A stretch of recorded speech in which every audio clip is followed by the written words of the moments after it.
لا ليه يا زول، ما حكلمه. انت ابوه وانت امه، انتوا كلموه بطريقتكم. تتكلموا انت ابتهال؟ بدري ما عليه بيشيل وش القباحة، مش عاملين فيها أصحاب كلموا انت. وزمن ابشر هذا اخوك مصطفى. كارثة.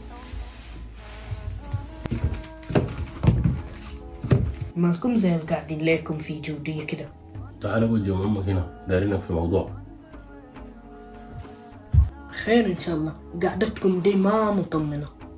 شوف يا ابني، انا ما بحب اتجرجر في المواضيع، بخش لك في الموضوع طوالي. نحن قعدنا الثلاثة، انا وامك واخوك، وقررنا انه انت تاني ما حتمثل معانا. ليه؟ انا عملت لكم شنو؟ ما انا بمثل كويس والناس دي بترتاح لي شديد. ما يا هذه المشكلة. انا ما فاهم حاجة، انت بتقصد شنو؟ يعني الناس بتدعوا كتير وانت الوحيد في المحضر النجومية. يعني كيف يعني؟ يعني الخيل تجلب والشكر لحماد. كلامك ده انا ما فاهمه يا زول، ترجمة ليه بالانجليزي. والله انت ذاتك زول غريب خلاص. انت ما بتسألني من الترجمة الا في الحاجات الغريبة دي. الحاجات الغريبة دي ما انت قاعد تقولها.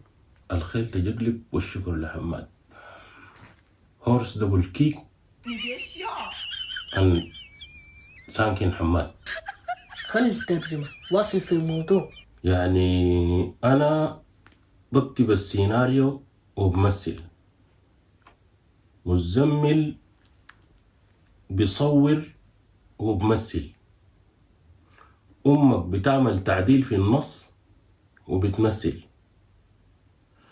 اما انت يا سيادة الباشا بتمثل ساي خلاص، وماخذ النجومية على الآخر، وكل التعليقات مصطفى مصطفى مصطفى مصطفى مصطفى، وكأنه نحن ما موجودين.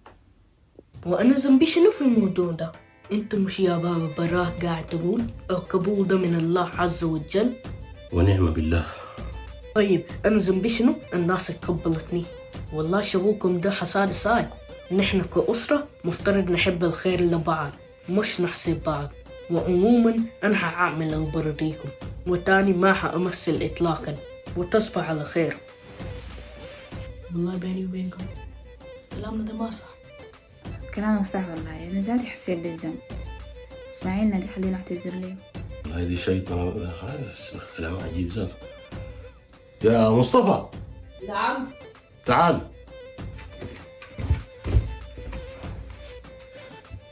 برضو ما دايريني في البيت معاكم؟ لا والله حاشا وكلا يا أخي، معقولة يا أخي؟ نحن متأسفين وما كان القصد والله، نرجو أنك تسامحنا يعني. ده كله من الشيطان يعني، دخل بيننا وعايز يفرقنا يعني، فالعفو والعافية. ما في داعي للاعتذار، في النهاية نحن أسرة. يعني هتمثل معانا؟ ما عندي مانع، بس على شر. حبيبي أنا تشرد زي ما أنت عايز.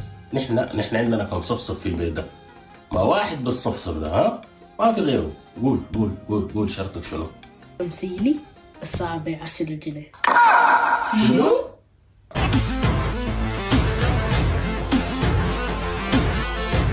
تاني شغلي معاكم بس قال أسرة قال.